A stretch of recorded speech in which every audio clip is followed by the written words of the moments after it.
Ayan po. Ay, 13 pala, te. Ayan. At hindi ko ibig, mga kapatid, na hindi ninyo matalastas na madalas kong inaakala makarating sa inyo. Datapwat hanggang ngayon ako'y nahahadlangan upang ang punga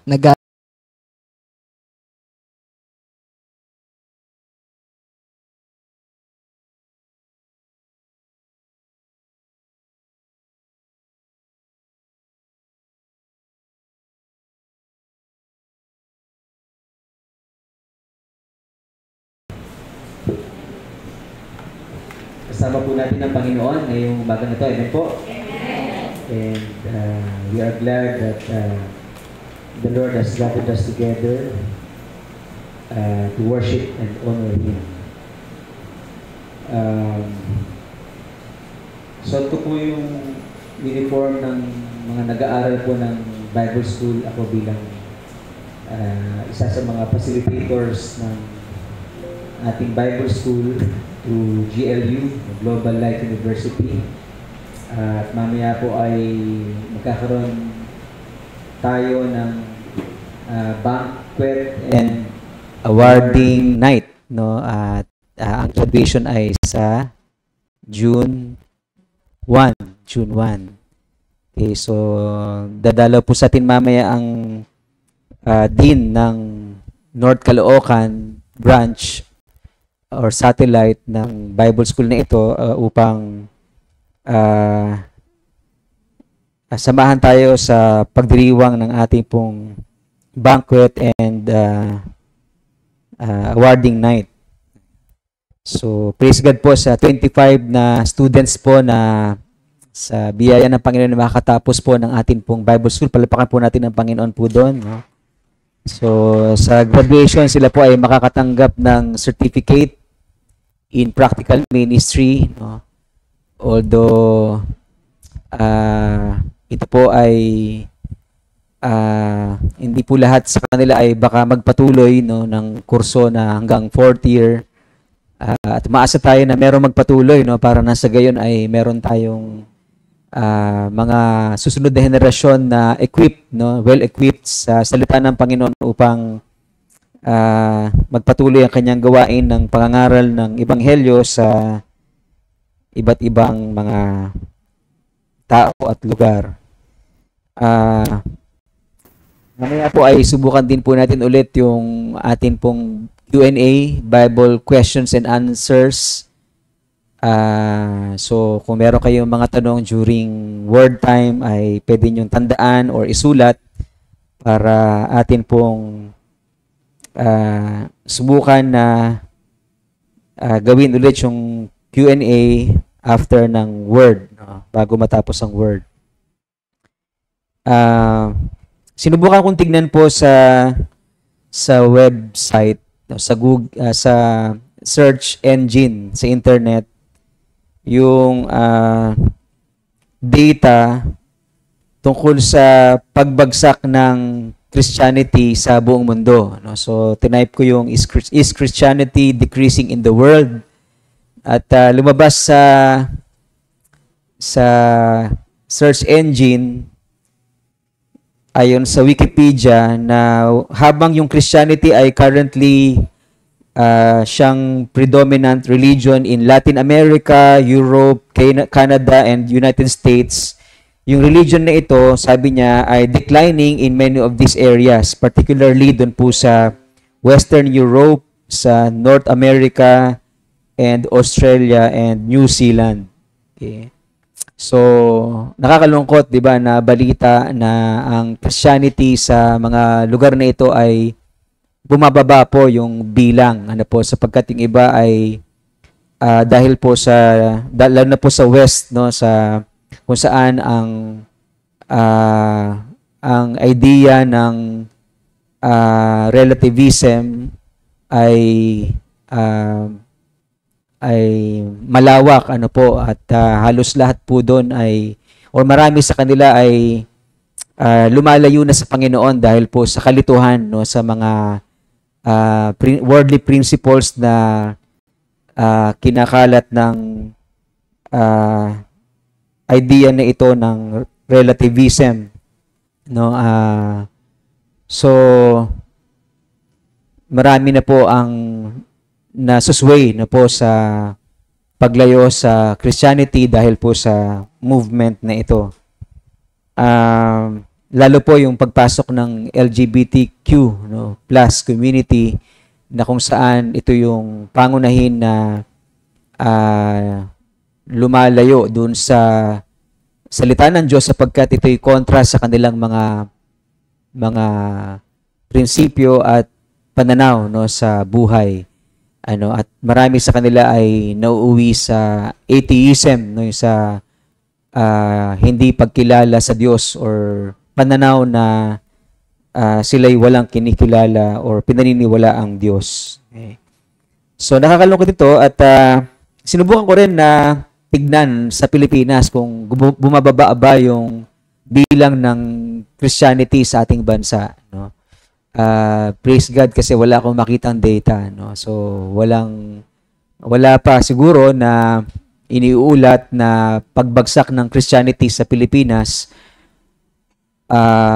or ang totoo siguro ay tumataas ang bilang pa, no, ng Christianity sa buong Pilipinas, although hindi maikakaila na ang Muslim, no, yung religion ng Muslim ay tumataas sa iba't ibang parte ng mundo, no? So ngayon, kaya ko binanggit 'yon sapagkat dapat, no, kung malaman natin na bumababa ang bilang ng Christianity ay magkaroon tayo ng lungkot, di ba, sa ating damdamin sapagkat hindi ito ang nais ng Diyos na mangyari sana sapagkat alam natin na ang pinapangaral natin bilang mga Kristiyano ay ang mabuting balita ng kaligtasan buhat sa ating Panginoong Hesus, no, na siyang magdudulot ng kapayapaan at pag-asa sa mga tao sa buong mundo, no. So dapat tayong malungkot, malumbay sa balitang ito at the same time ay ma-challenge kung ano yung dapat nating gawin kasama ng Diyos para magpatuloy ang gawain ng pangangaral ng salita ng Diyos at marami pa ang magsisi at manumbalik sa Panginoon at magsuko ng kanilang buhay sa Kanya. Amen po? Okay? So, pero syempre nakasalalay po yon sa dami ng bilang ng mga Kristiyano na hanggang maging laborers ng Panginoon sa kanyang vineyard or sa kanyang harvest field. Sapagkat alam po natin na ang Panginoon ay nung makita niya yung crowd, no, na parang maraming tao na parang mga tupa na walang pastol, no, ay sinabi niya sa kanyang mga alagad na manalangin kayo na magpadala ang Lord of the Harvest ng laborers sa kanyang harvest field para ang mga taong ito ay ma-harvest, no, sa kanyang kingdom, no. Ngunit kung hindi po tayo tutugon doon po sa panawagan ng Diyos na yon na tayo ay maging harvesters, no, laborers sa kanyang harvest field, ay yun siguro yung dahilan kung bakit bumababa ang bilang ng mga nananampalataya sa Panginoon. Kaya ito'y nawa magsilbing hamon po sa atin ang balitang ito ng pagbagsak ng Christianity sa buong mundo. Okay. Sa ating text po ay makita po natin na si Paul ay merong ganong klaseng damdamin, no, na very eager siya na makawin ng more converts dun sa Rome, though aware siya na merong parang nagpe-prevent sa kanya na mangyari yon. Yung kanyang plano na yon na siya ay pumunta ng Rome para nang sa gayon hindi lang siya maka-encourage ng mga believers kundi maka-harvest siya ng mga souls, no, ng mga converts sa lugar na yon. Ay bagamat yun ang kanyang hangarin, ito'y parang nahahadlangan at mamaya alamin po natin kung ano yung mga hadlang na yon. Okay? Ang title po ng message ng salita ng Panginoon para sa atin po ay yung fruitful labor of winning souls. Romans chapter 1 verse 13. Hindi po na-edit yung verse 13. Okay? So let's pray. Heavenly Father, we thank you, Lord, once again for this morning, Panginoon, sa um, opportunity muling binigay niyo po sa amin to worship and honor your name, to sing praises to you, Panginoon, at makinig sa inyong mga salita, makapag-contribute kami sa inyong kingdom by giving our tithes and offering. Lord, salamat po na lahat ng ito ay parte na aming pagsamba sa iyo, at dalangin po namin as we study your word. We pray that you would allow us, Lord, to understand your word, Panginoon. Open our hearts, Panginoon, nang sa gayon matanggap namin ang inyong salita, Panginoon, with yung attitude ng gratitude, at the same time, Lord, merong alertness, hindi lang sa aming heart, kundi sa aming mind, Panginoon, na matanggap ang inyong salita. At mabago po, Panginoon, nito ang aming isipan, nang sa gayon, magawa namin ang kalooban nyo, at malugod kayo sa aming buhay, at maluwalhati ang inyong pangalan, Panginoon.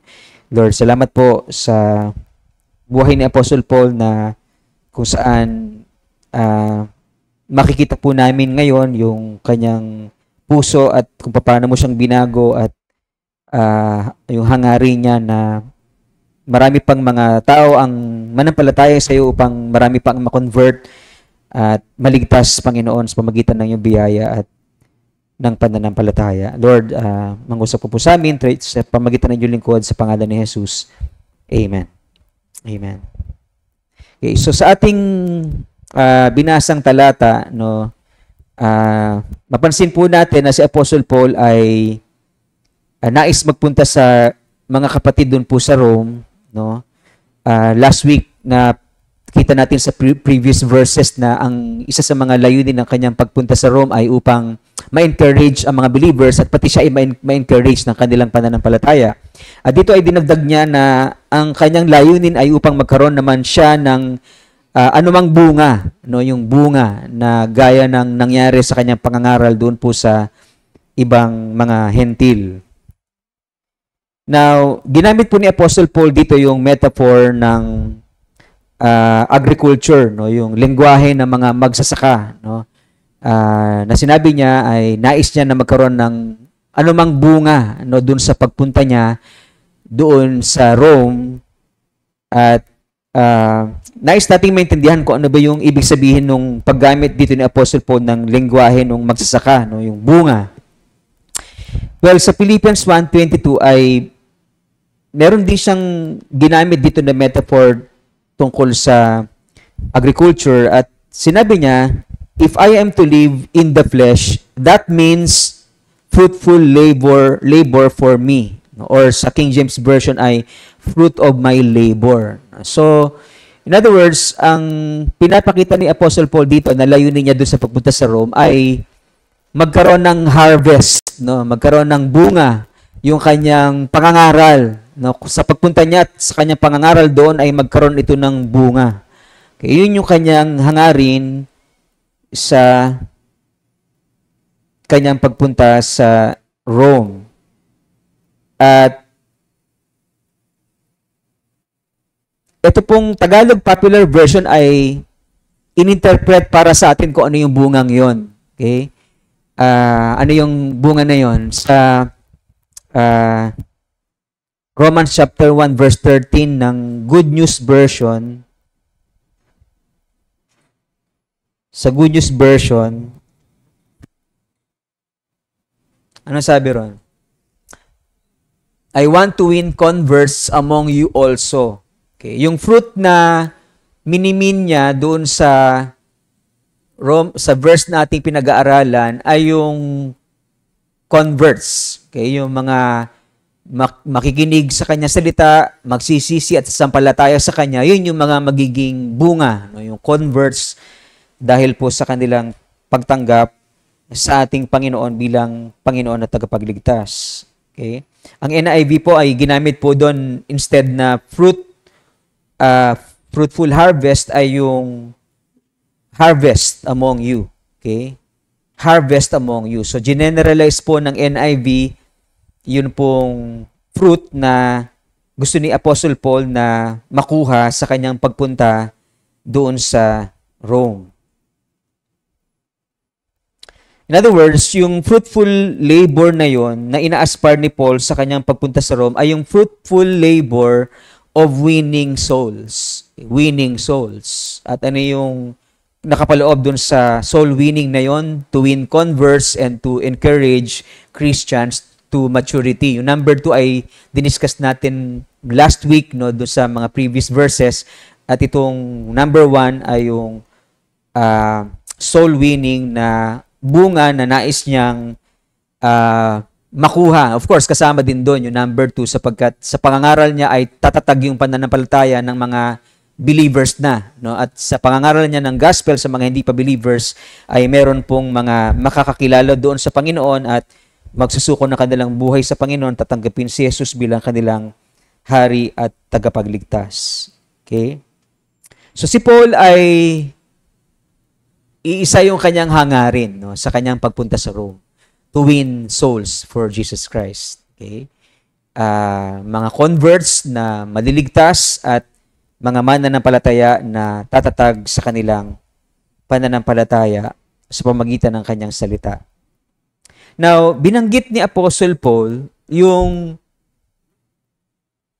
hadlang. Okay? Bagamat maganda yung kanyang layunin, nararamdaman niya na merong hadlang doon sa kanyang layunin na ipangaral yung salita ng Panginoon at maka-harvest siya, magkaroon siya ng bunga ng mga converts at mga Christians na matatag or tumatatag sa kanilang pananampalataya. Ano sa palagay niyo yung harvest, yung hadlang na yon? Humahadlang kay Apostle Paul para maka-harvest siya ng mga kaluluwa sa Panginoon at mga Christians na tumatatag sa pananampalataya. Ano palagay niyo yung hadlang na yon? Ha?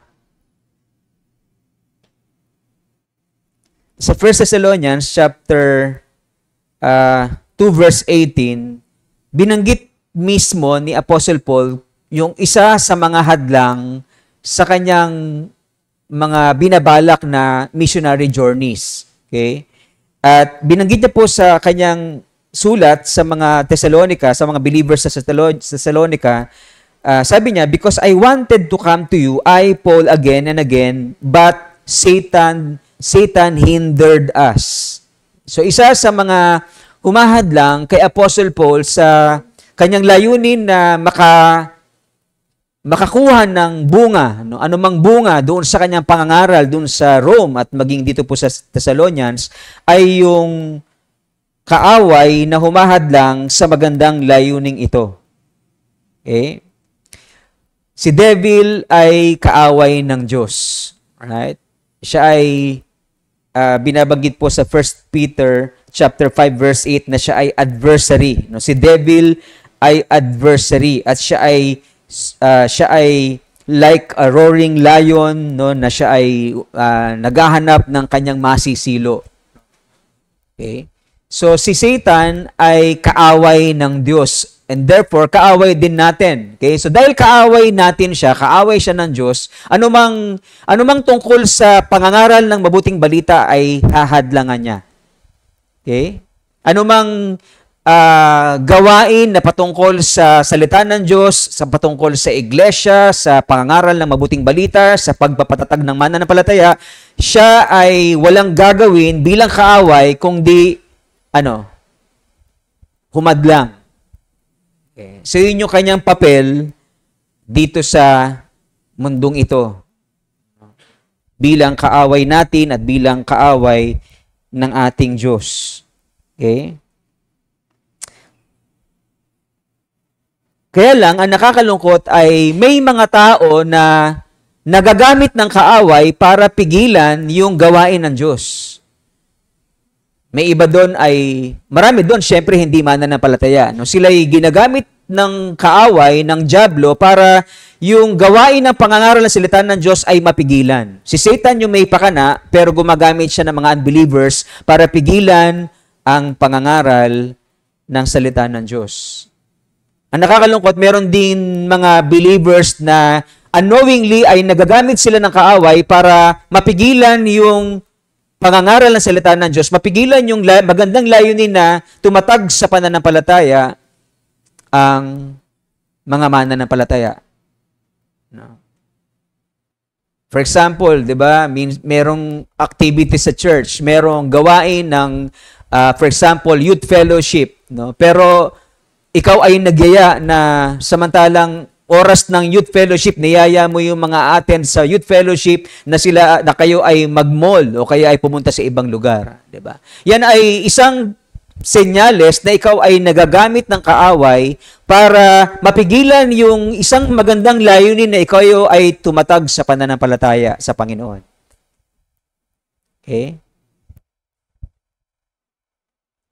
So, both yung believers and unbelievers ay pwedeng magamit ng dyablo para mapigilan ang magandang layunin ng pangangaral ng salita ng Diyos ay kadiligtas ng madami at sa pagpapatatag ng mga mananampalataya. Siguro magandang itanong sa atin, no? Paano dinadaya ng kaaway ang iba para pigilan ang missions ng church?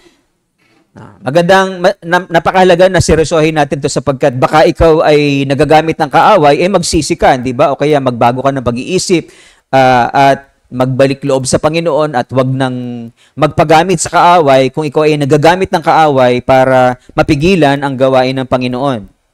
Okay, so, palagay nyo, paano dinadaya ng kaaway ang iba para pigilan ang missions ng church? Ang dyablo, of course, ay mandaraya din, di ba? Hindi lang siya adversary, kaaway natin, kaaway ng Diyos, kundi siya rin ay deceiver. Okay? Dinadaya niya ang mga tao para paniwalain sa mga hindi totoo. So, paano ginagawa ng dyablo para dayain ang iba na pigilan ang missions ng church?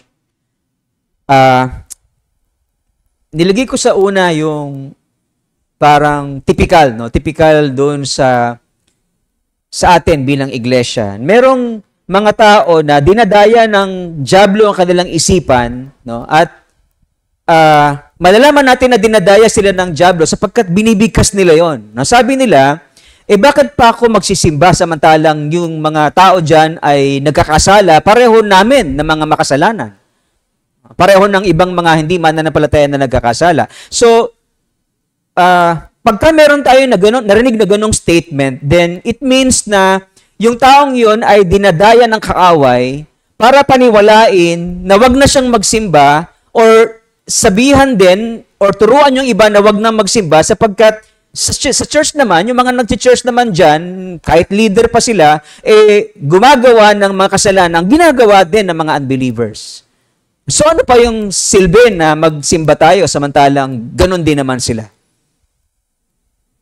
Okay, may punto, di ba? Merong sense yung panlilin lang ng kaaway sapagkat makatotohanan yung kanyang bintang, di ba? O kaya yung kanyang akusasyon. Sapagkat ano nga naman ang dahilan pa na tayo magsimba samantalang hindi naman nagbabago ang mga buhay ng mga taong sumisimba.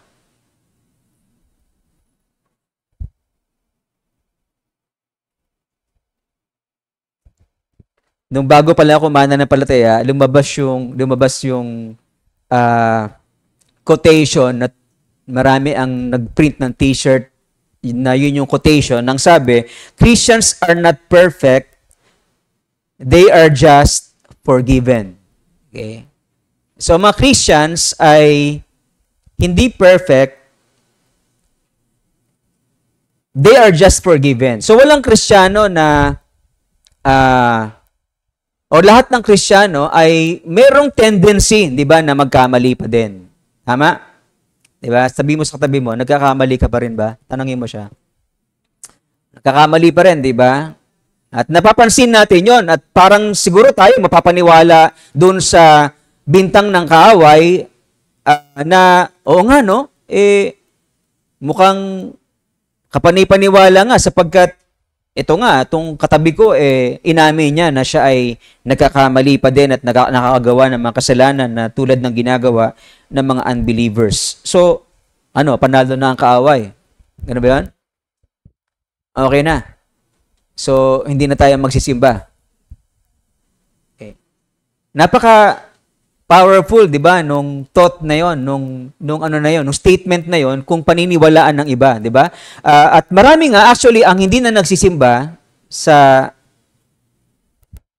Christianity sapagkat dahil dun sa panlilang ng kaaway na 'yon, 'di ba? Marami na ang di nagsisimba. Meron tayong ilang mga kapatiran na naringgan natin ng ganyang statement at dahil doon ay hindi na sila nagsisimba.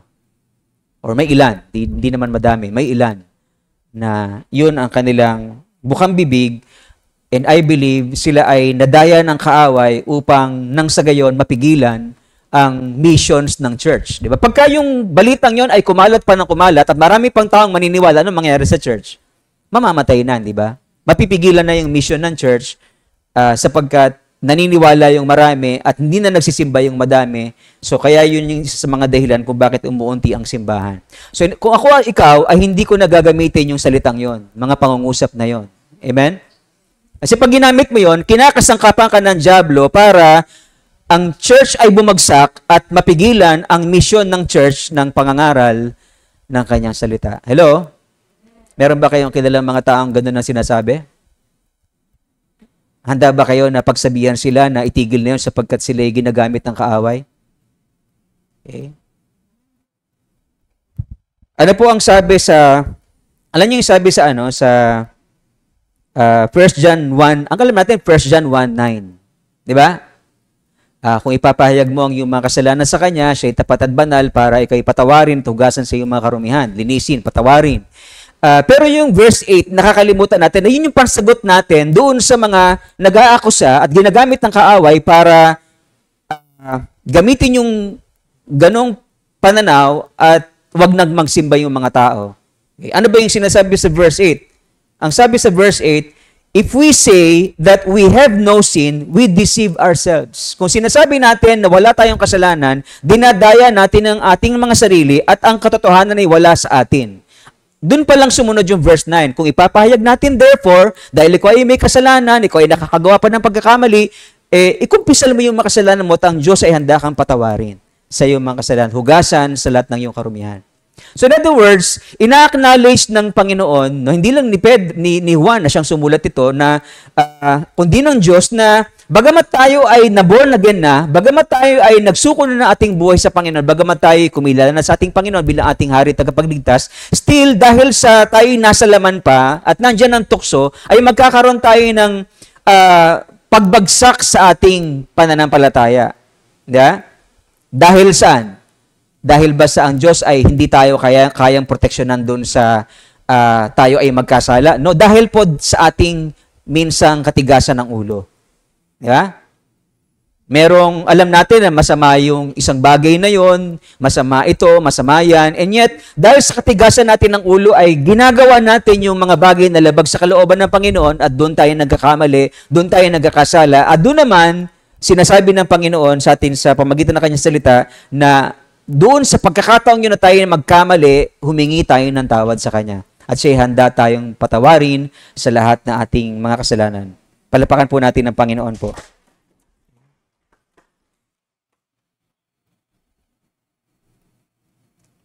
So, totoo yung statement na yon, di ba? Na parang nagagawa pa rin natin yung ginagawa ng ibang mga unbelievers. Pero ang totoo, meron ng pagkakaiba sa ating nararamdaman, no? Sapagkat nung tayo ay unbeliever pa, pagka gumagawa tayo ng mali, okay lang, 'di ba? Walang feeling of guilt, 'di ba? Sapagkat nasanay na tayo sa kakagawa ng kasalanan na parang manhid na tayo doon, no, sa pakiramdam na 'yon na meron tayong pakiramdam ng takot sa Diyos. Nawawala na yung takot ng Diyos sa Diyos over the years dahil sa patuloy nating paggawa ng kasalanan. Pero nung tayo na born again na, nung tayo nagsuko na ng ating buhay sa Panginoon, yung damdamin na 'yon ay napalitan, 'di ba? Yung damdamin na parang walang guilt ay parang hiyang-hiya tayo sa harapan ng Diyos sa nagawa nating pagkakamali. At agad-agad ay gusto nating lumapit sa Panginoon at humingi ng tawad sa ating mga kasalanan. Alright? At buti na lang, hindi lang isang beses na handa magpatawad ng Diyos, kundi katulad na sinabi niya sa atin na ilang beses ba tayo dapat magpatawad? 70 times 7, no? kung 70 times 7 lang ang gagamitin niya measurement sa atin, is kulang pa yon, di ba? Sapagkat libo-libo na yung makasalanan natin, and yet, pinapatawad pa rin tayo ng Panginoon sa lahat ng mga ito. Palapakan po natin siya. Okay? Pero hindi naman syempre ginagamit natin ito bilang lisensya, di ba, na, pinapatawad pala tayo ng Panginoon, gagawa na lang ako ulit ng kasalanan. Sabi ko nga, at sabi na banal na kasulatan, dahil binabago na tayo ng Panginoon sa ating pagpuso, di ba, merong pagbabago ginagawa ang Diyos sa ating puso, hindi na tayo masaya sa paggawa ng kasalanan. Amen po ba? Hindi katulad dati na tuwan-tuwa kang gawin yon, di ba? Nung masanay kang gawin yung mali. Pero ngayon ay meron tayong damdaming kakaiba sa ating kasalanan at palatandaan nyo na tayo nga ay tunay na mga binago na ng Diyos, tunay na born again na, tunay na mananampalataya. Pag meron kang ganun damdamin, ha? Pag hindi mo nararamdaman yon na parang nahihiya ka sa Diyos sa ginawa mong kasalanan, magtaka ka na. Baka hindi ka pa totoong mananampalataya. Pero pag nararamdaman mo yon, yung hiya na yon at yung pagnanasa na makalapit agad sa Panginoon at magpakumbaba, tumingi ng tawad, then you are more or less a true believer in the Lord Jesus Christ. So isa ito na ginagawa ng kaaway na paraan para bumagsak ang simbahan, mapigilan ng missions ng church, no? Dahil sa lies or may halong truth pero kulang na impormasyon na dahilan kung bakit marami ang hindi na nagsisimba at lumalayo sa Panginoon.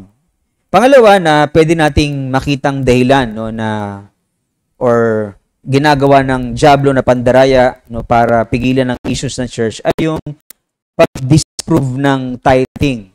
Okay? Pag-disprove ng tithing. Kasi pagka nagawa ng kaaway na turuan ang mga tao na wala ng tithing, ano mangyayari sa church? Wala ng tithes, di ba? Saan kukuha ng pondo ang church para sa mission? Wala na rin, di ba? Kasi tinuturuan ng diablo ang mga tao na wag na kayo mag-tithes kasi hindi na yan sa ating panahon.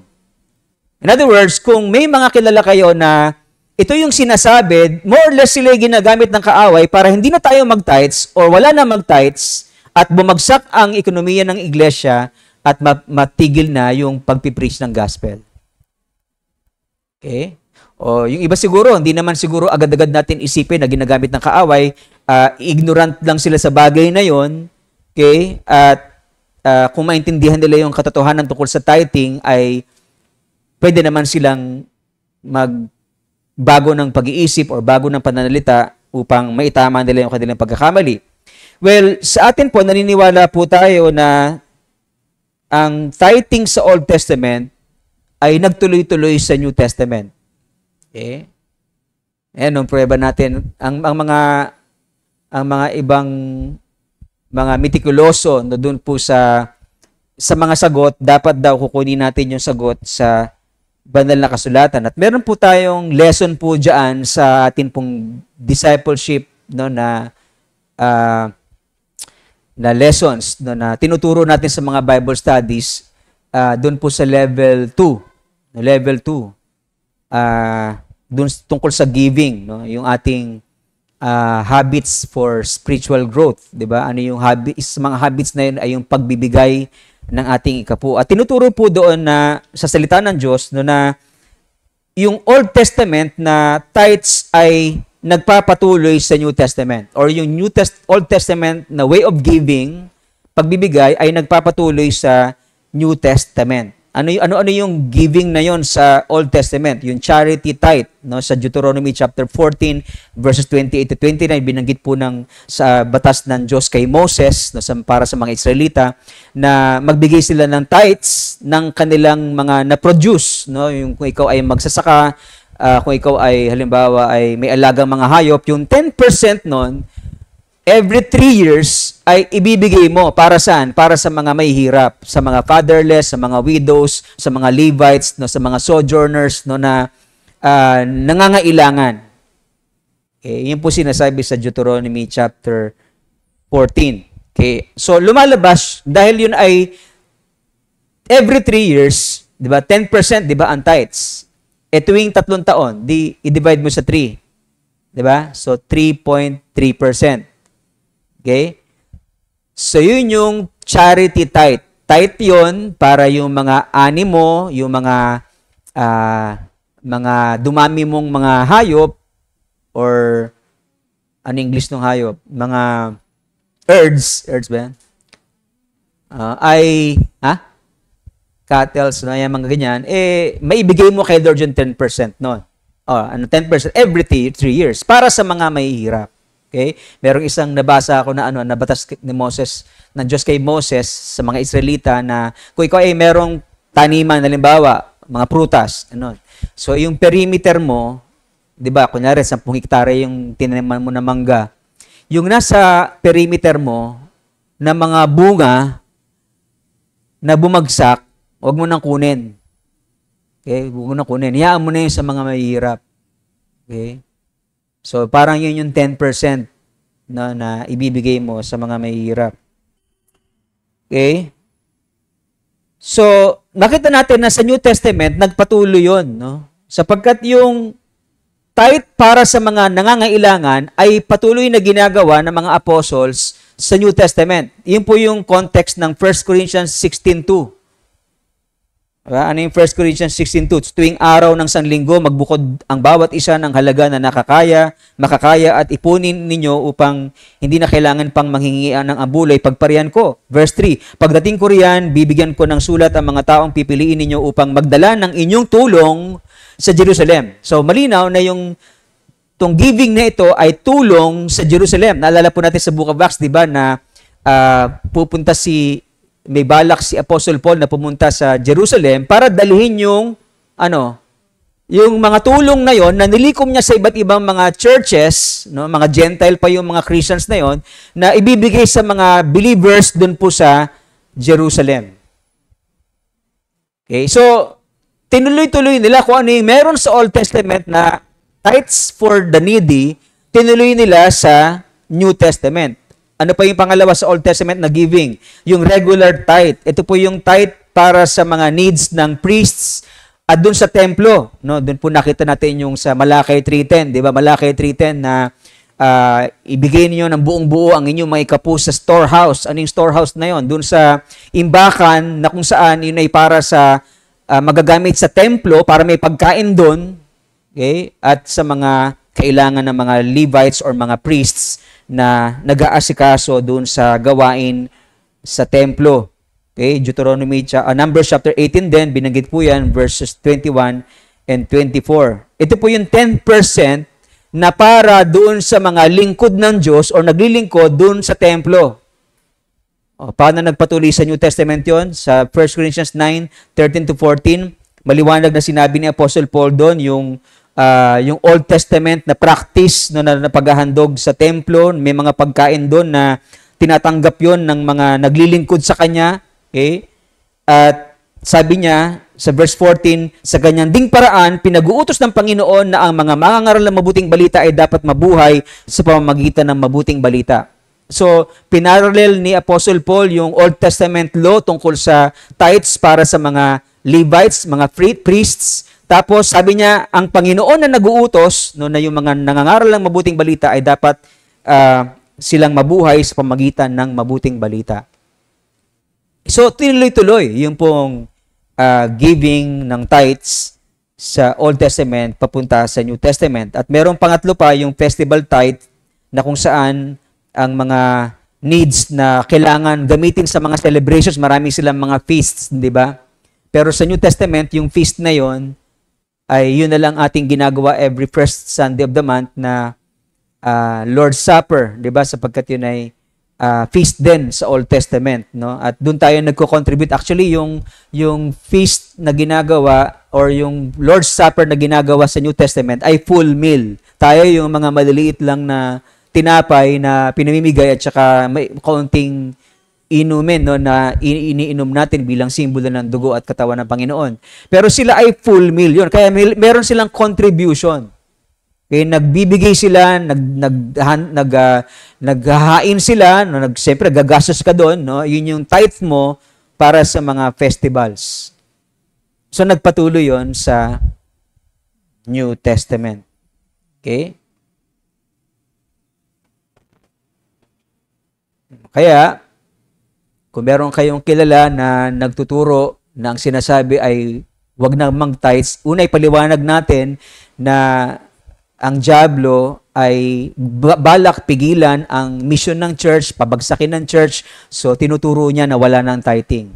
Pero sa Bible, makita natin na nagpatuloy ang giving sa Old Testament papuntang New Testament na pinagpapatuloy ng mga alagad, no? At pinagpapatuloy natin sa buong generation. Pangatlo na pwedeng dahilan or pwedeng paraan na dinadaya ng kaaway ang iba para pigilan ng missions ng church ay yung panlilinlang sa mga Christians na gawin silang ignorante tungkol sa Great Commission.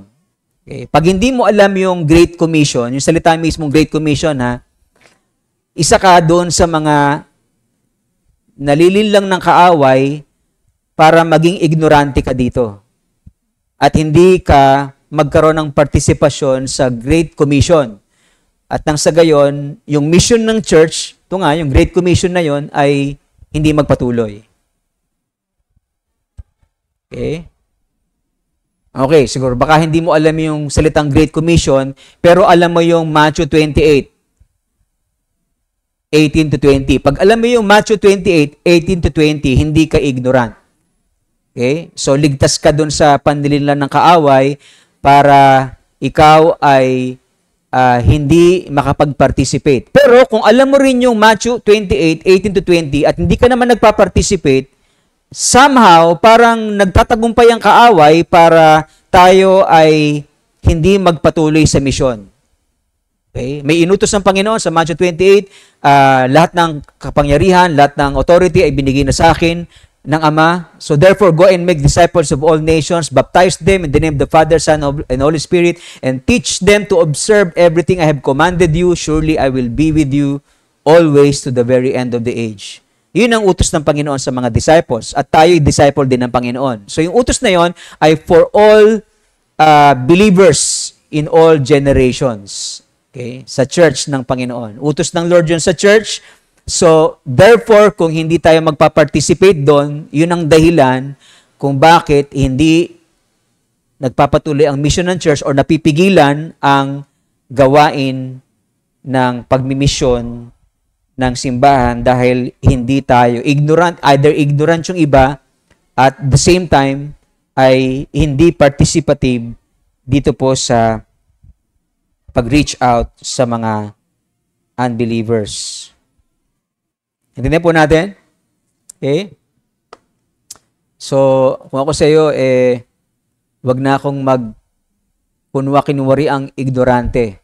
Okay? At somehow, nasain natin na tayo ay magkaroon ng participation dun po sa Great Commission, na yun, make disciples of all nations.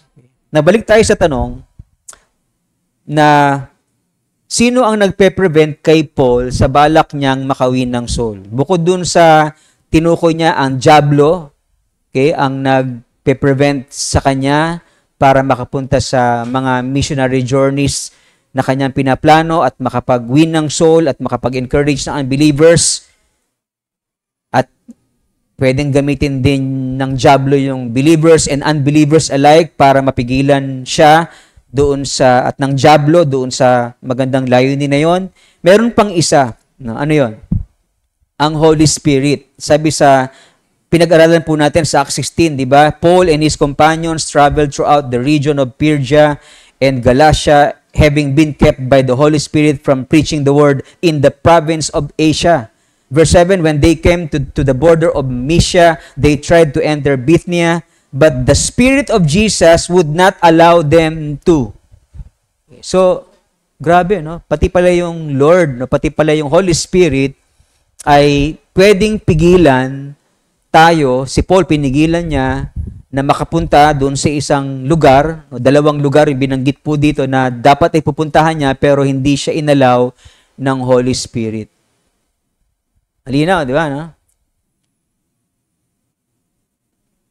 Kaya naman, kung sa palagay natin meron tayong mga magagandang plano, suggestions, 'di ba, na para sa church, ikagaganda ng church, tapos ito ay tinanggihan, dinismiss or dinelay, wag tayong agad-agad na mag-isip na siguro hindi nila gusto yung gawain ng Panginoon, no?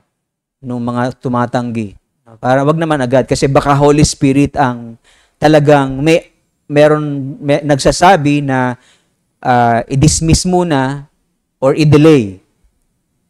Sapagkat dito kay Paul ay dinismiss ng Holy Spirit, kaya ko binanggit yung dinelay kasi may pagkakataon din na naikot yung lugar na yon para mai-preach ang gospel doon. So, pwedeng dinismiss ni Lord at i-delay for the meantime ang anumang magandang plano natin para sa gawain ng Panginoon.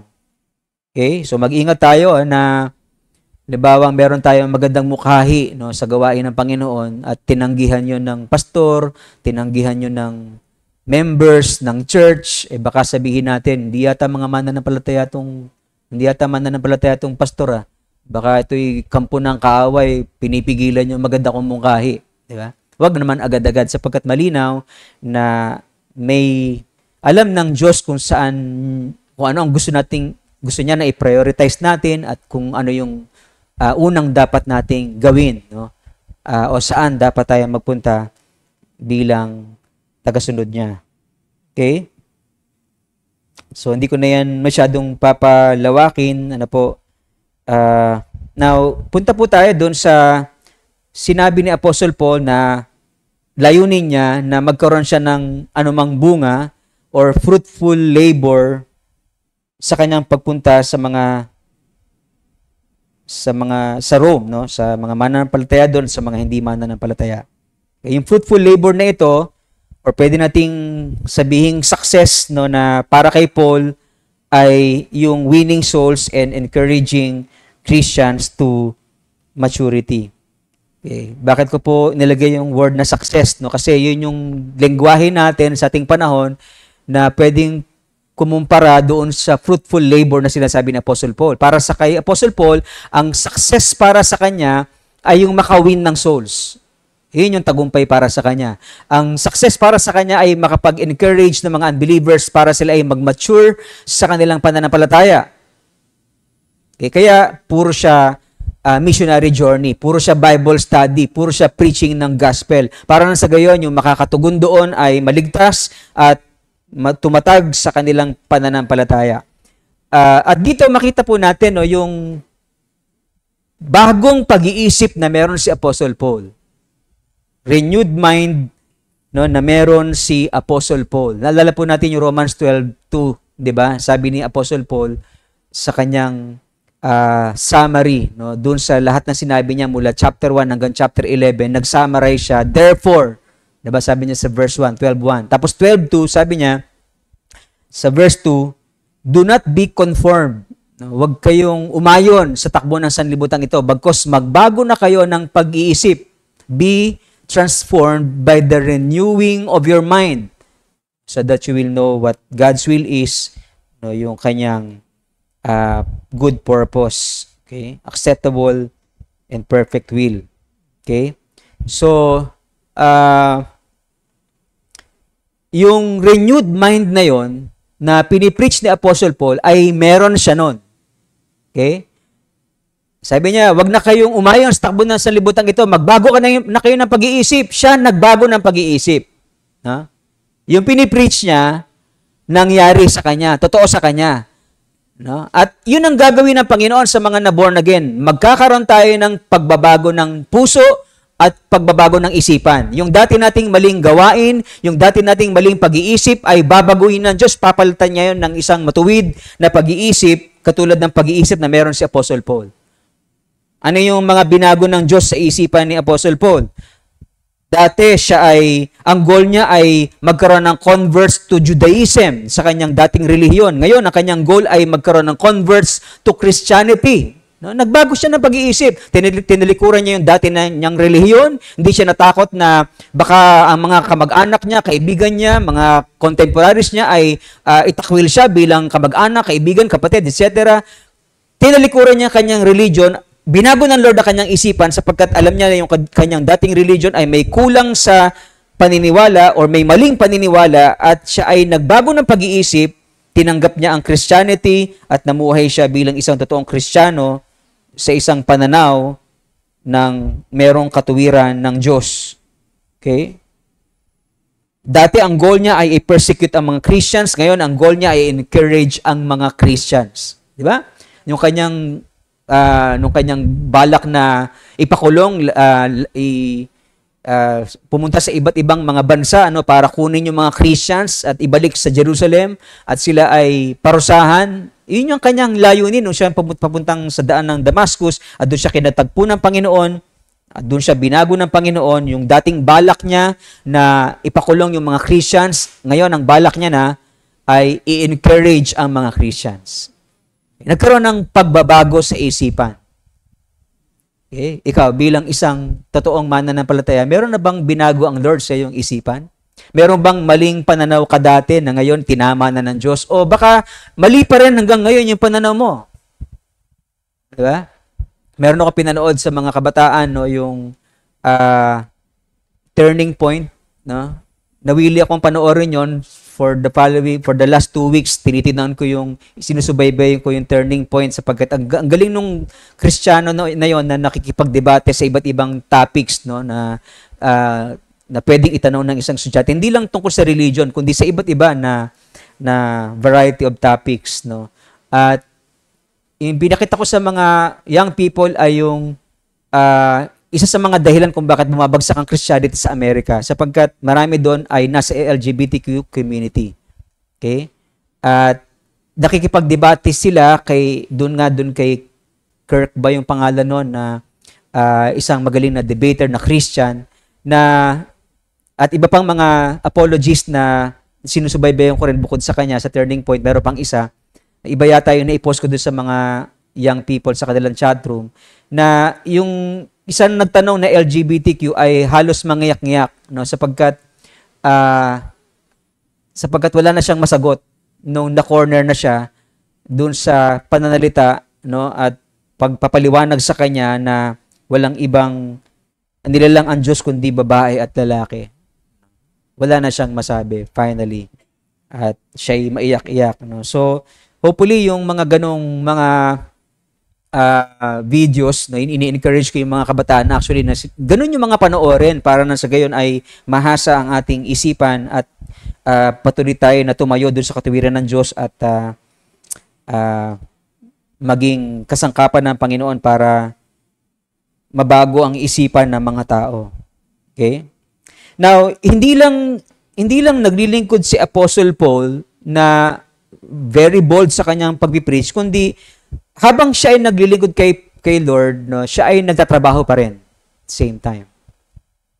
Hindi kamukha ng mga alagad na sila ay iniwan nila yung kanilang pagtatrabaho para mag full-time kay Lord. So, tumatanggap sila ng love gift mula sa offering ng church or tithes na binibigay ng church. No?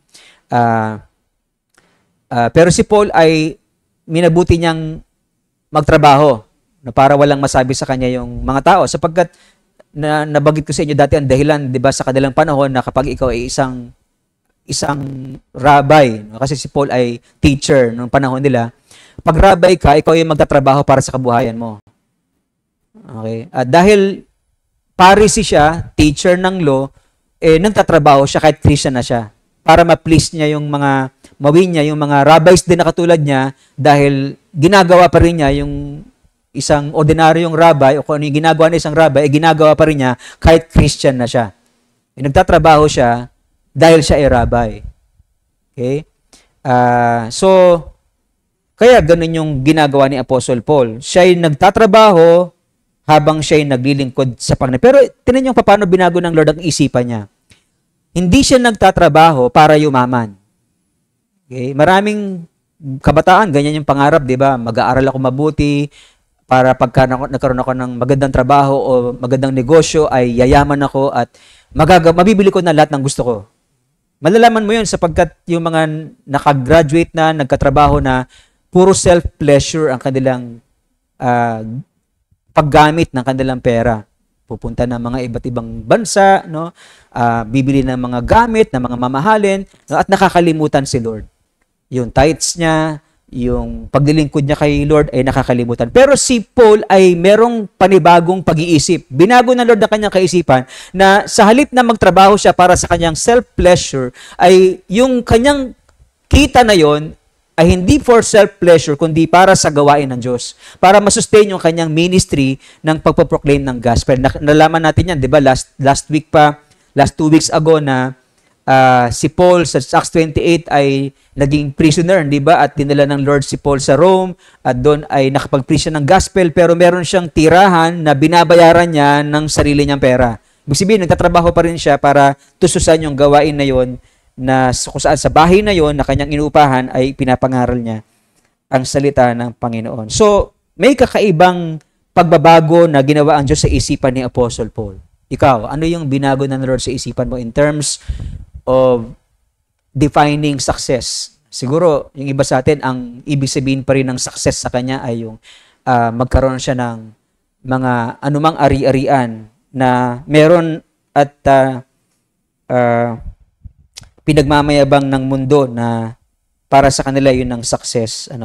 Pero si Paul ay iba, no? He works hard and uses his money for soul winning. Ang idea niya ng success ay hindi para mag-accumulate ng wealth for his own pleasure. Ang kanyang idea of success is to preach the gospel to as many people as possible for salvation of everyone who believes. Ang kanyang idea ng success ay to encourage his fellow believers for maturity. Now, so ano yung dapat mong baguhin, no, sa yung pag-iisip bilang isang successful Christian? Kung gagamitin natin yung salitang successful Christian para kay Apostle Paul ay fruit of his labor, sa atin, ano yung success na gusto nating ma-achieve sa ating buhay bilang Christians? Yun bang pareho ng mga success na gusto ng mga unbelievers na yumaman?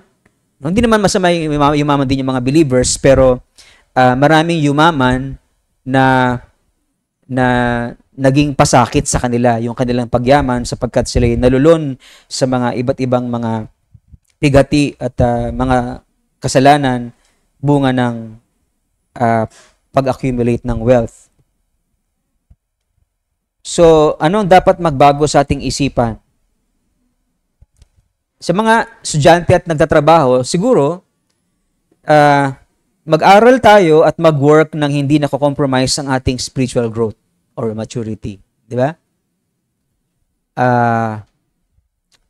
Nalulungkot ako, no? Sapagkat meron sa atin na puro aral lang, hindi na nagsisimba, hindi na naglilingkod sa Diyos.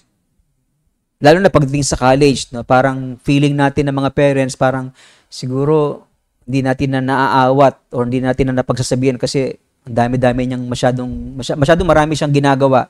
Parang akala natin, tama na yon sa kanya.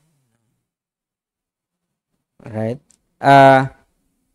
Kapag tayo ay tinotolerate natin yon, baka nagkakamali din tayo. No? Sana maisip natin na nagkakamali tayo sapagkat yung mga anak natin na nag-aaral at puro aral lang at nakakalimutan na magsimba at maglingkod sa Panginoon ay balang araw, no, masasanay na hindi na magsimba at hindi na maglingkod sa Panginoon. Okay? Yung iniisip natin na tagumpay para sa kanila, siguro pagka okay na lang din nila sila magsimba kasi magiging successful naman sila. Yung success na yon ay success na pangmundo. 'Di ba? Ano yung sabi ng Panginoon na Mark 8:36, ano ang pakinabang ng tao na makamtan niya ang buong sanlibutan na mapapahamak naman ang kanyang buhay. 'Di ba? What profits a man if he gains the whole world and forfeits his soul? So, yung tagumpay na iniisip ng mga unbelievers na yaman at mga pleasure sa buhay na ito ay baliwala. No? Hindi natin madadala sa langit at pwede pang magpahamak ng ating kaluluwa sapagkat sa kakahanap ng iba ng pera, nakalimutan na nila ang Diyos. Nakalimutan na nila ang maglingkod at sumamba sa Kanya. Pinost ko to sa ating mga kabataan, no, para maging paalaala sa atin at sa mga magulang din. Pinost ko rin doon sa mga magulang. No, na wag nating pabayaan yung ating mga anak na puro aral lang dahil makakalimutan nila ang Diyos kung hindi natin sila tuturuang ilapit sa Diyos. Ano po? Yung mga young pros natin, successful naman sila kung tutuusin, di ba? Sapagkat andito sila at naglilingkod sa Panginoon. Dati naglilingkod sila kay Lord, ngayon naglilingkod pa rin kay Lord. O prosperous naman yung ating mga young professionals sa ngayon, di ba? Natapat sa Panginoon. Kaya wag tayong matakot na turuan sila na magsimba pa rin, maglingkod pa rin. Kasi yun ang pinakamahalaga na dapat nilang gawin. Ang maglingkod at sumamba at sumunod sa ating Panginoon. Lalo pa silang pagpapalain ng Diyos doon. Doble pagpapala sapagkat meron na silang treasure sa lupa, meron pa silang treasure sa langit na naghahantay sa kanila dahil sa kanilang katapatan sa Panginoon.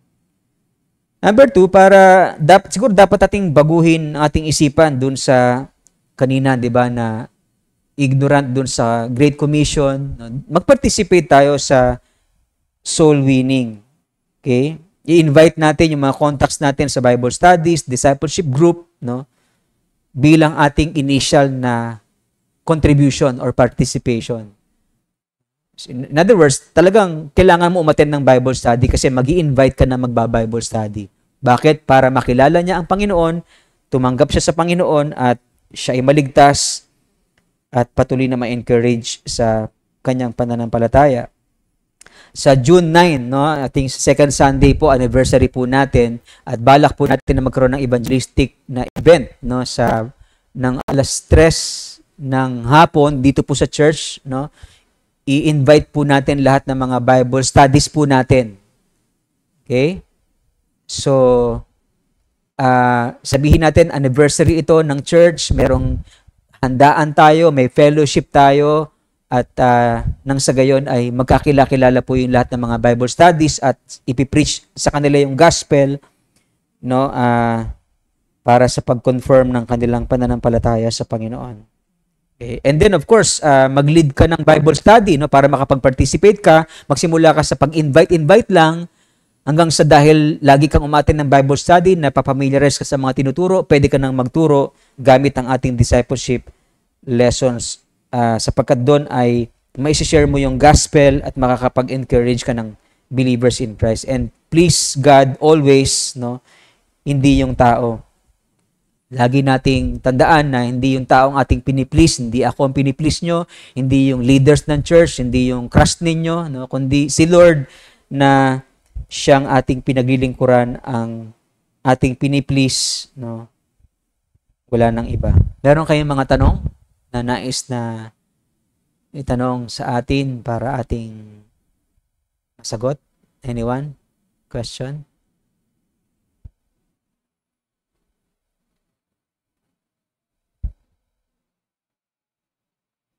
Bibigay dun sa ano.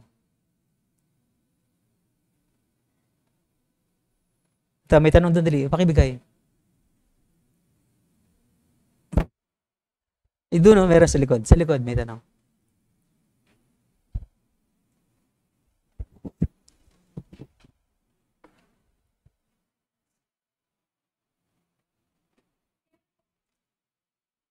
Kasing iba na ang pananaw, kasi katulad ng sinasabi niyo po na hindi na magsisimba dahil nga may mga makasalanan. Yung mga nagsisimba din ay makasalanan, di nagbabago.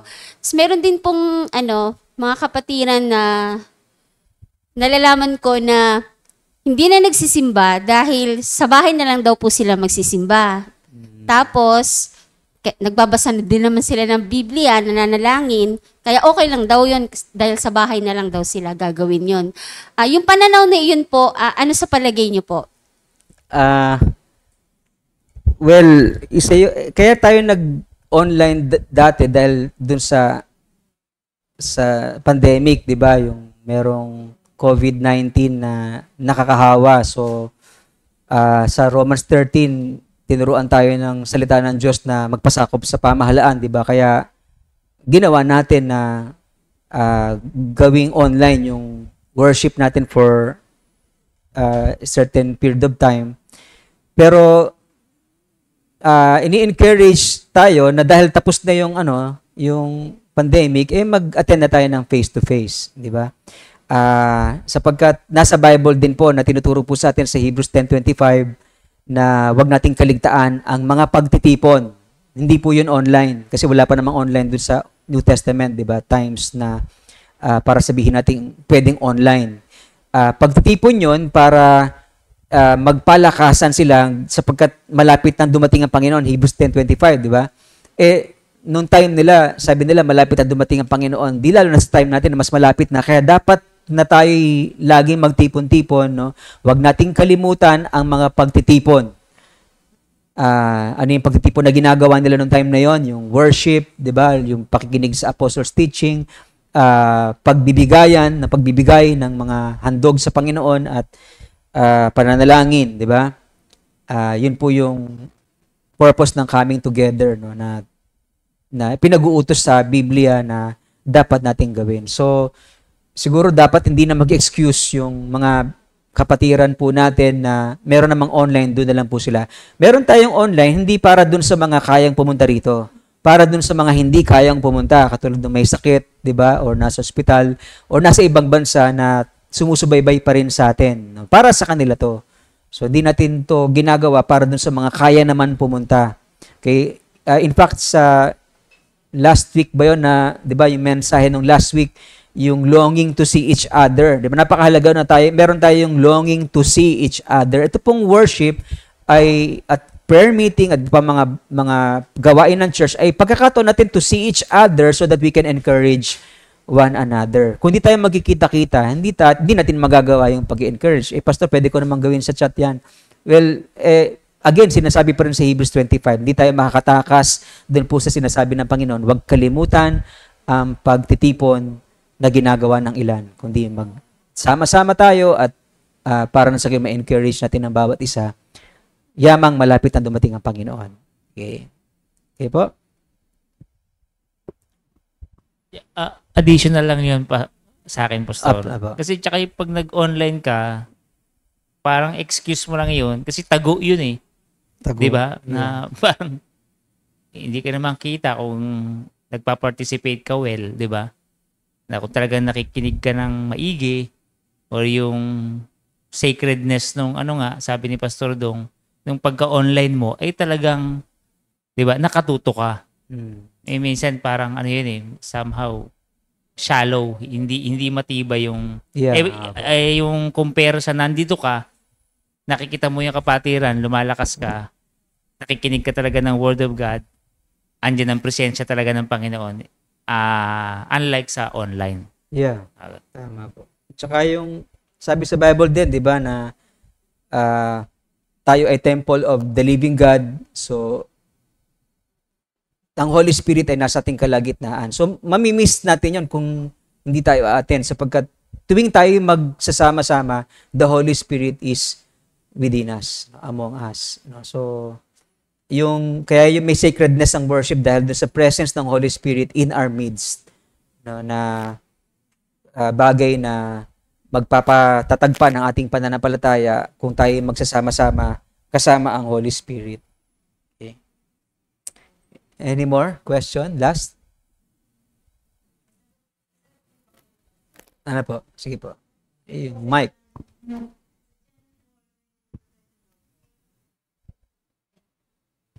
Sagot ko lang po yun dun sa tanong ni Sister Charis. Nasabi po sa John 4:23-24. Datapwat dumarating ang oras at ngayon nga nasasambahin ng mga tunay na mananamba ang Ama sa Espiritu at katotohanan sapagkat hinahanap ng Ama ang mga gayon na maging mananamba sa Kanya. Ang Diyos ay Espiritu at ang mga sa Kanya ay nagsisisamba ay kinakailangang magsisamba sa Espiritu at katotohanan. Yun po. So, Thank you po. Walang katotohanan doon kung i-ignore natin yung Hebrews 10:25, di ba? Sabi sa Hebrews 10:25, magtipon-tipon kayo, wag kaligtaan. Kinaligtaan mo, nasa ang katotohanan doon, di ba? So, okay, thank you po. Any more?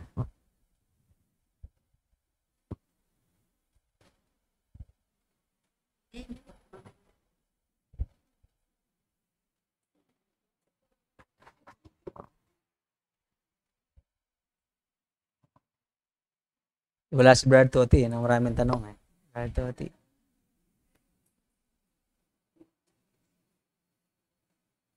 May +1 yung tatanong sa estudyante. Ay.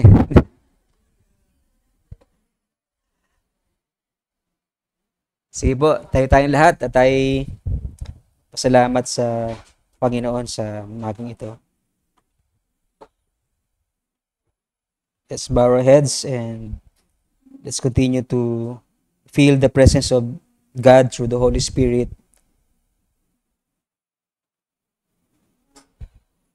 Tunay nga na totoo ang salita ng Panginoon na tayo'y kanyang templo at ang banal na Espiritu ay nasa atin ngayon. Bukod sa katotohanan na ang banal na Espiritu ay sumasa atin buhay na mga kumilala at tumanggap sa Panginoong Jesus. At the same time, totoo din na ang banal na Espiritu ay nasa ating kalagitnaan and aware tayo doon sapagkat sa pakikinig natin ng kanyang salita ay narinig natin ang kanyang kapahayagan, ang mga bagay na pagkakamali natin, mga kakulangan natin sa kanya.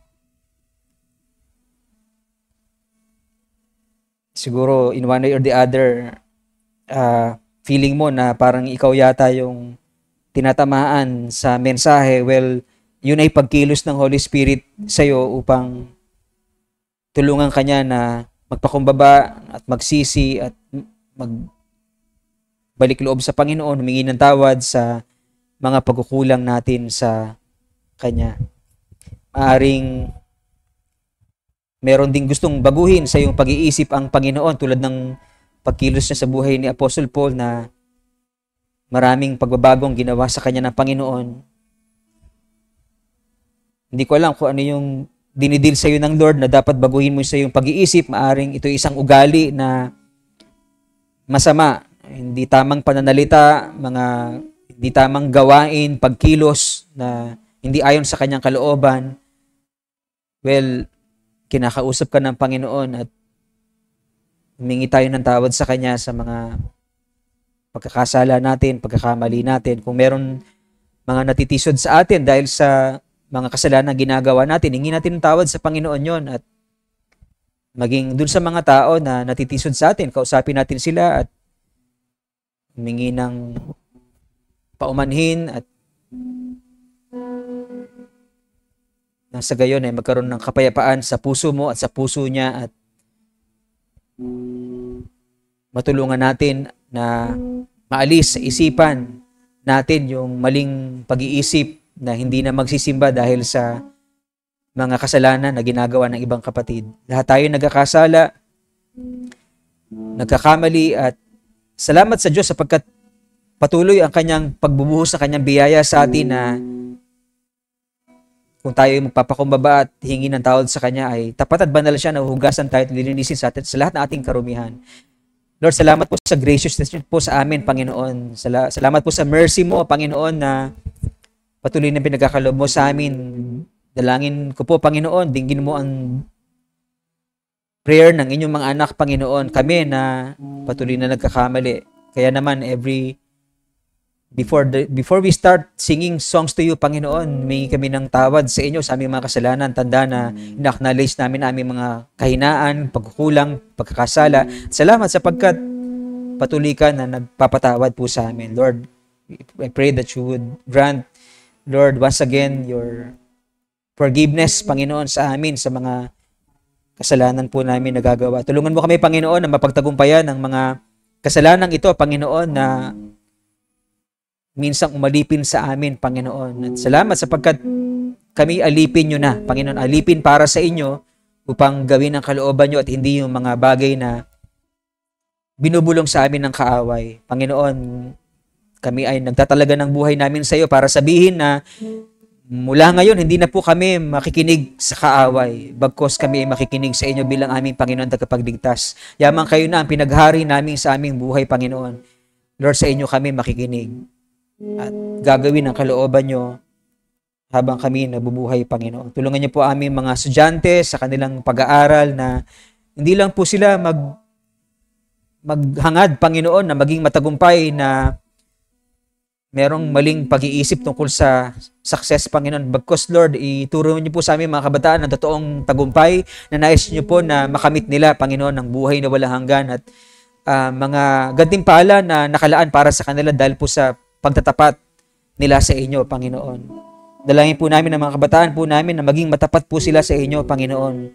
Na sa mga panahon na sila ay nasa kanilang paaralan, Panginoon, na sila ay magiging matatag sa kanilang pananampalataya, na sa bawat mga imbitasyon na kanilang mga kaibigan, impluwensya ng mga kaibigan sa mga maling gawain, sila ay tatayo, Panginoon, sa katuwiran mo, Panginoon, at they will say no, Panginoon, sa mga sin at mga maling gawain na tinuturo sa kanila ng kanilang mga kaibigan. Dalangin po namin na sila po ang magiging salt and light, Panginoon, na magiging taga-influensya sa kabutihan, Panginoon, sa katuwiran mo, Panginoon, sa kanilang mga classmates, at magdadala sa kanilang mga classmates sa inyo para makilala kanila bilang Panginoon tagapagligtas sa kanilang buhay. Dalangin po namin ang kanilang mga buhay, Panginoon, na patuloy sila na magtapat sa inyo sa pagsamba at pagdilingkod, Panginoon, sa kabila kasabay ng kanilang pag-aaral, Panginoon, nang sa gayon magkaroon ng totoong tagumpay sa kanilang buhay, Panginoon. Dalangin po namin ang mga nagtatrabaho na patuloy sila maging tapat sa inyo sa kanilang pag-work, Panginoon. Wag nila kayong makalimutan na kayo isambahin at paglingkuran habang sila nagtatrabaho, Panginoon. Dalangin po, Panginoon, na pagloob po sila ng wisdom, Panginoon, at courage, Panginoon, na tumayo sa katuwiran mo habang sila nasa trabaho o sa kanilang negosyo, Panginoon. Dalangin po namin na patuloy po na kami ay magkita-kita, Panginoon, magsama-sama bilang mga anak mo, Panginoon, upang magpaalalahanan sa bawat isa at magpalakasan sa pananampalataya, yamang malapit ka nang dumating, Panginoon, at lubusin ang aming kaligtasan, Panginoon. Lord, maaaring iba sa amin ay na nakikinig ay hindi pa tiyak sa kanilang kaligtasan, Panginoon. Dalangin ko po na mangusap ka po sa kanila, ipadama mo po ang iyong pag-ibig sa kanila, Panginoon, at nawa sila po ay magsuko na kanilang buhay sa iyo, magsisi at tanggapin ka bilang kanilang Panginoon, tagapagligtas sa kanilang buhay. Lord, we pray for those who are celebrating their birthdays and will be celebrating, Panginoon. We pray that you would grant favor and blessings to be upon them. Sa mga may anniversary ng kasal, pagpalain niyo po sila at kanilang pagsasama. Tuloy na patatagin ang kanilang pagsasama, Panginoon, at maging isang matatag na pamilya. Dalangin po namin na may karamdaman, Panginoon. Patuloy po na umihiling kami na inyong kagalingan sa pangalan ni Jesus sa aming mga karamdaman. In Jesus' name, Lord, we pray for your healing touch to be upon each one, Panginoon, na may karamdaman na marami sa kanila ay every week pinagpipray po namin. Salamat sa mga pinagaling muna at papagalingin pa, Panginoon, sa pangalan ni Jesus. Dalangin po namin patuloy ang mga nangangailangan sa amin, Panginoon, na patuloy silang umasa sa inyo at ang iglesia mo ay kasangkapan ninyo, Panginoon, upang ang pag-ibig ay mag-umapaw sa bawat isa, ang pagtutulungan, Panginoon, pagkakapatiran, Panginoon, pag-iibigan ay maranasan, Panginoon, ng bawat isa sa amin, Panginoon. At ikaw bilang amin, Tatay sa langit, ay patuloy namin pinananampalatayanan, Panginoon, na lahat ng pangangailangan namin ay handa mong pagkaloob sa amin, Panginoon. Kaya naman turuan nyo kami na maging tapat sa inyo, to seek your kingdom first and your righteousness, so that everything that we needed in life, Panginoon, ay idagdag nyo sa amin, Panginoon. We pray for those who are our brothers and sisters abroad, Panginoon, na patuloy mo silang ingatan, ilayo sa masama, at pagpalain ang kanilang buhay, na patuloy silang maging pagkapala sa kanilang pamilya, sa iyong iglesia, sa iba pang tao na gagamitin nyo sila para maging pagpapala. Dalangin po namin patuloy, Lord, ang inyong pagpuspos sa amin, ang inyong banal na Espiritu. Holy Spirit, fill us with your presence, Holy Spirit, so that we'll be empowered, Panginoon, at sa aming pagharap sa mga tukso, sa mga susunod na araw at sa buong linggong ito, Panginoon, ay maging mapagtagumpay kami sapagkat kasama ka namin, Holy Spirit, at pinapalakas nyo kami at pinupuspos ng inyong Santong Espiritu, Panginoon. Lord, hayaan niyo po sa inyong lingkod ay igawad sa bawat isang yung mayamang bendisyon sa Kanya na makapag-iingat sa inyo upang hindi kayo magkasala at makapag-harap sa inyo na walang kapintasan at may malaking kagalakan sa Kanyang kaluwalhatian. Sa isang Diyos na ating tagapagligtas, sa pamagitan ng ating Panginoong Jesucristo, sa Kanya nawa ang kapurihan, karangalan, kadakilan, kapangyarihan, mula pa ng una, ngayon at magpakailanman. In the love of God's people say, Amen. Amen.